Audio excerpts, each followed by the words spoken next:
cross ice feed, and they score. Ivan Lodnia. Out front it goes. Go ahead. This is Ray Davis, and you're watching the Moneyball channel. Ivan Lodnia, welcome to Moneyball, man. What's happening? Doing well. Thanks for having me. How are you? It is my pleasure. Ivan and I were just chopping it up a little bit before we came on. Ivan was a 2017 draft pick by the Minnesota Wild, third round, 85th pick overall, obviously with crazy unlimited potential, just a crazy good elite hockey player. Drafted, and here we are, 2025. This guy's played, you name it, right? I mean, KHL, he's been with the Otters, he's been with here, Niagara. So welcome to the show. Thanks for taking some time and, sharing the story a little bit. Let's go back. If you can go back that far, tell me about that feeling, man, that initial feeling when you heard your name called in the third round. Can you still resonate, those feelings? Yeah, I mean, it's crazy because you work your whole life for that 2-second, 5-second span, right? And so being drafted by an unbelievable organization is something that I'll never forget. Being with my family, obviously hearing your name and hugging your dad, mom, sister, and meeting the staff and just having that like initial reaction of like, wow, that's something that you'll definitely never forget for the rest of your life. Apparently, though, I got drafted during a commercial. I think I was like drafted during like a Taco Bell commercial or something. I don't know, but no, It's not the first time I've heard that, dude. It's not the first time I've heard that. Because like I guess like the third round, it's already like speed rounds. Right. I thought maybe like someone can get like a clip of it or whatever, but no, it was commercials. Beggars can't be choosers. But no, overall, it was a really fun experience, and I'm forever grateful for that for sure. Football, I always laugh because there's 7-8 rounds, and they make such a big deal out of every one is a huge event, and they have the people even in the 6th round, they're showing people with their families at home and stuff, right? Baseball, hockey, even basketball. It's like Taco Bell commercial or something. You know what I mean? Like they don't so much focus on it. I had another guy I was talking to an MLB player, didn't even know that he was drafted. He said like he was home waiting.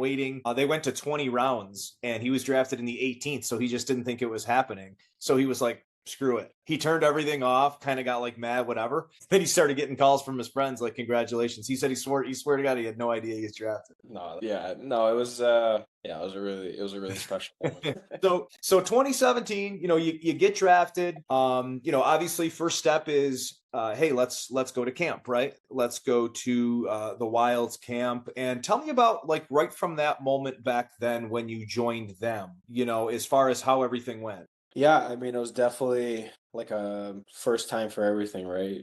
Being in an NHL facility behind the closed doors, kind of wearing that official gear, meeting with the trainers, meeting with the coaches, scouts, staff, kind of the first time ever in practice where everybody's watching you. Lunch, how are you eating? How are you talking? How are you meeting with people? What are you doing in your free time? So it's definitely something that was an awesome experience and something that you definitely take and you bring it into during the season, right? So you always have to make sure that you're always sharp no matter what it can be. It can be in a drill, it can be in a scrimmage, or it can be while you're at dinner with the whole staff, or it can be like a team event playing volleyball or something. Like, how are you always handling yourself? You're always watched. So that's something that I definitely noticed from the first time. How old were you, man? I was 18. 18? Yeah, I was drafted at 17. So my birthday's at the end of the month. So I was 18, freshly 18 at my first time at camp. I saw your birthday's in a couple of weeks, so happy birthday. That's young. That's a lot to handle for anyone, and when you're 17 years old, there's always kind of the back and forth, as far as are people mentally ready. Physical is not the issue, right? If you're a gifted, talented player, you're going to be ready to play at 16, sometimes 15, whatever. The mental thing is another part of it. Where were you? So everybody has a different path as well. Obviously, you weren't, college. I mean, you were drafted. Was it right from junior organizations or from playing? Where were you prior to getting drafted? So I played youth hockey in Detroit, and then I got drafted to the Erie Otters, and then from the Erie, I got drafted to Minnesota. Okay. So you were drafted OHL? Yeah, I was drafted OHL to the Erie Otters. Got you. Okay, man. And I'll tell you what, I saw those Erie Otters teams back then, stacked, brother. Very stacked. Those Practices were harder than games, to be completely honest. Like, those, genuinely. you missed McDavid by a year. Yeah. And but dude, Strome, Alex DeBrincat. I mean, I was looking through some of those rostered, and I was just wow, right? And you were right there at the top. Let's not get it twisted, man. You know, you were top 3, top 4 scoring, goals, everything. So it's not like it was these guys, you know, and then Ivan down at the. You were top notch. You were right there with them, and your talent was off the charts. I know we started talking again before we came on. So the folks at home know, right? Because I'm sitting here, I'm saying, oh, spectacular. Injuries. When did they start to plague you? But like go in a different direction, if you will. Yeah, I'd probably say it's a really good question. Injury, yeah, I never really had anything crazy. Obviously, you have like a couple nicks here and there, but you know, you'll miss a couple weeks or maybe a month. But the first time I really had a real serious injury was, of course, when I tore my right labrum completely off, had a hurt, what's it called? Hip impingement. And so I thought it was just growing pain, but of course everything's connected, right? So I was playing in the KHL in Russia, and there's just some days where I'm completely fine, and then some days where I can barely walk after a practice. And so it was very confusing and kind of one of those things that you take a little break, come back, and it just wasn't getting any better, it was just getting worse. And so did an MRI there, and they pretty much said that you tore your labrum, you have a hip impingement, So then my agent, he spoke to the Wild, of course, because I was under them, and so. Yep. Flew back home to California, had surgery right away, and pretty much missed the whole season because I was already in January, February time, right? So I missed the rest of that year and recovered for the summer, and then came back the next year after that. Honestly, it was just like kind of just like growing pain once in a while, just drastically getting worse and worse. And I started to think like to myself, like, okay, I think there's a problem probably after one of the games when we had like kind of like a cool down, and I just kind of like sat down, and I could get up, but it was a struggle for sure. And so that's when I kind of realized that I think there needs to be something, because I grew up my whole life, if there's nothing wrong or something you can do yourself, take a Motrin, take an Aleve, rub some cream yourself. Like no one needs to know. You don't need to bother anybody. And so this is when I kind of pushed it to a point where I was like, okay, this help me, So that's kind of when I noticed. Yeah, and obviously, as tough as you are, you don't want to make it so much worse, that you paralyze yourself, right? Because it sounds like you almost would have, man. You can deal with pain like that. You almost would have. The KHL, let's talk a little bit about that. Just from what I read, there's a few articles with you specifically. There's with you and a few other guys that went over. That was during COVID time, I think, right? Yeah, it was during COVID time. And at that time was a smart move. From what I read, it was kind of the agent, was like, hey, man, go over, play hockey, man. Not, go show, improve and come back and be ready to rip, because everything was kind of, nothing was going on here, How was it over there? How was your experience? Obviously before you got hurt, but how was your experience with the teammates, with the hockey itself, with where you were? No, I loved it, honestly. I played in a really good team in Minsk. So we weren't in Russia, we were in Belarus. Okay. The rule in the KHL, if you're a team that's not in Russia, right? So back then we had Jokerit, which was in Finland. We had our team in Minsk, which is in Belarus. They had Dynamo in Latvia. Yeah.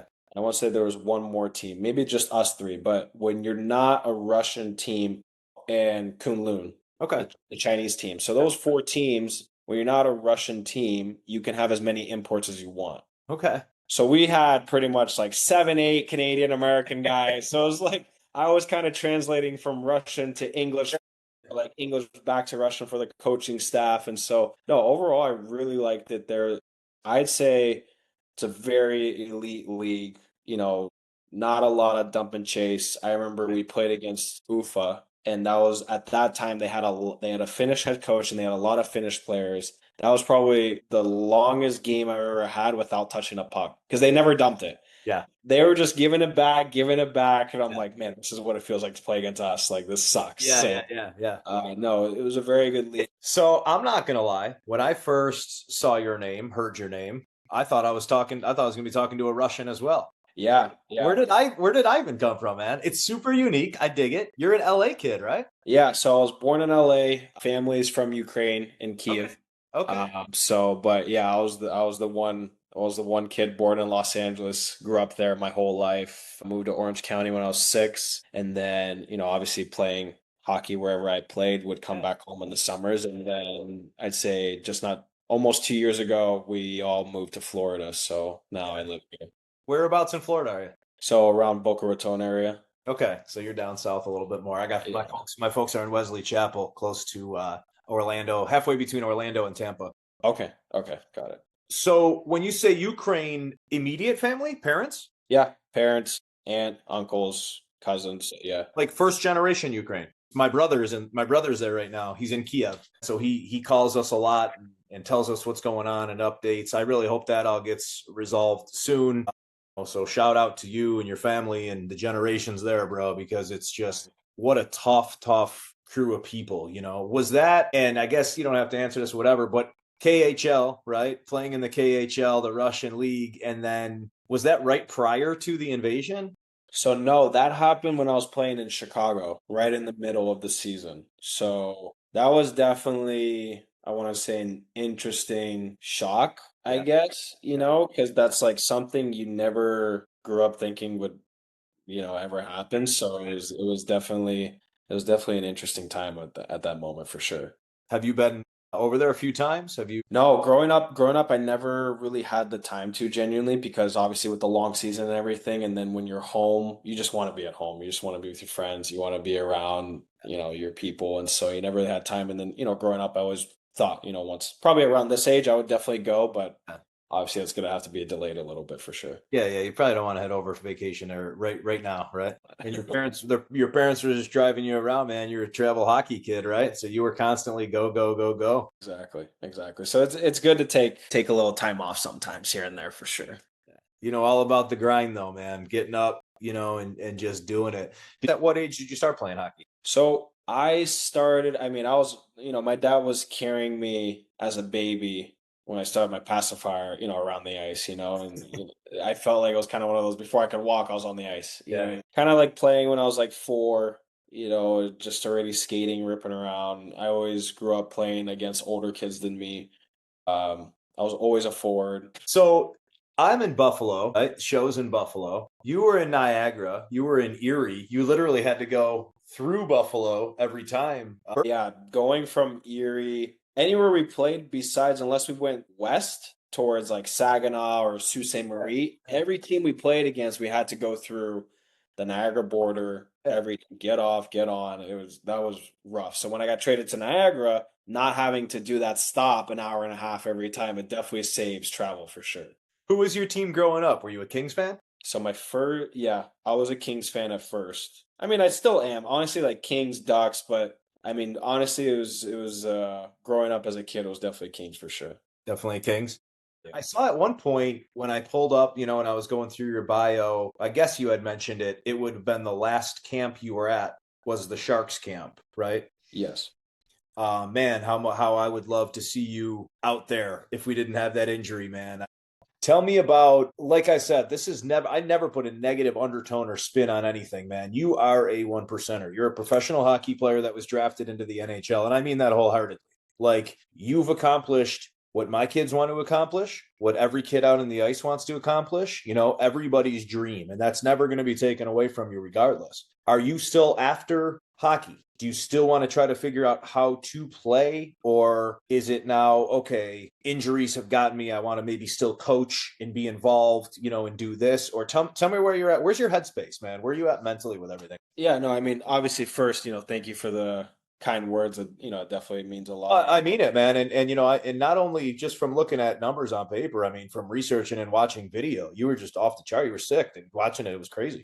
No, I appreciate that. And, I'd say, the pain that I had, and I kind of, unfortunately, I was very thankful that obviously my agent and, my old head coach in Chicago, Ryan Warsofsky, he's the head coach now in San Jose. He definitely helped the push as well. And, obviously Mike Greer kind of agreeing to let me come on a professional trial. Because obviously you can't just throw them out. Every team, I think, gets 2 or 3. I could be wrong, but There's a they're couple, not something yeah. you just throw around like candy, So for them to kind of give me that opportunity to kind of be at a rink where I grew up playing in state championships and this and that. And it's definitely something I'll never forget. I'm very grateful for. But, unfortunately got hurt there, and, they still tried to like take care of me and like make sure I was good. It just kind of wasn't getting any better. So, I went home, kind of did some rehab, and kind of, I think, wanted to take a little bit of a pause mentally, because it was just like a domino of like 3 surgeries in 4 years. But like you recover, you're back playing a season, and then thankfully won a Calder Cup. And then you have 3 more surgeries, and then you come back. It's just like that constant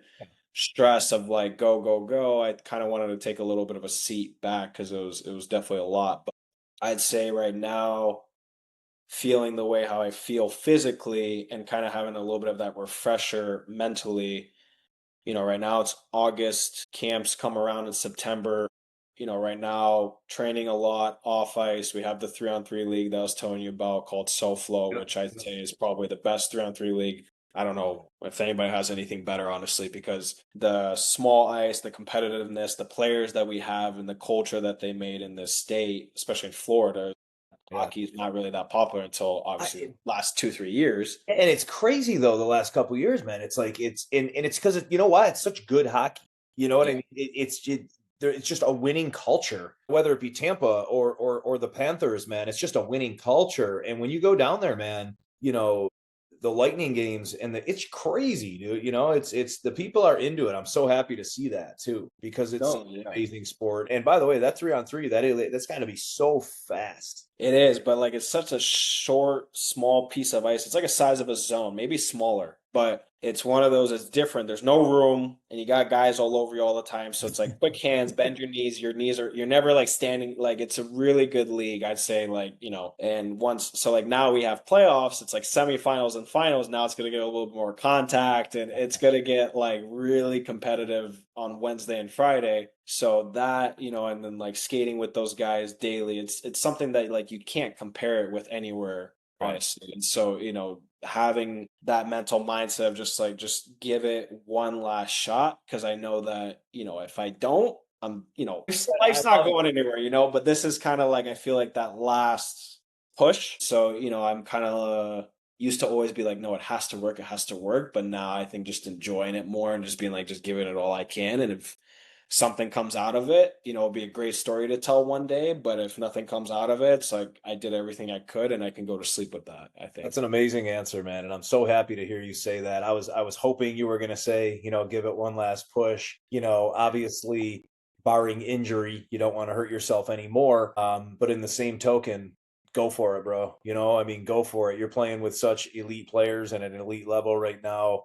You'd kick yourself if you didn't. And something tells me, with your demeanor, you're humble, you're likable, bro. You're just a good dude. I think something tells me, you got hockey in your blood. It's running through your veins. And if you're not coaching or being integrated with some system somewhere, I'd be shocked. Would you ever consider coaching? Would you want to do that? Yeah, I think I would for sure. I don't know if it would be like immediate switch right into it, because I think I'm still at that mental mindset where I can do it. Yeah, but like it's one of even if I like don't play anymore, I think I'll still be like think more mad and just be like, I can do it. Like, you know what I mean? Like, like if he's not doing it, I'm like, I'll figure it out, but I think, well, you're still so young. That's why, exactly. Yeah. But no, I think down the line, if we're not playing anymore, I definitely do consider coaching for sure, because I love the game, and, definitely maybe kind of whoever is growing up playing kind of help them with not just on the ice, but off the ice, because that's kind of what translates to on the ice, right? What kind of decisions are you making? Are you going out? Are you going on dates? Are you,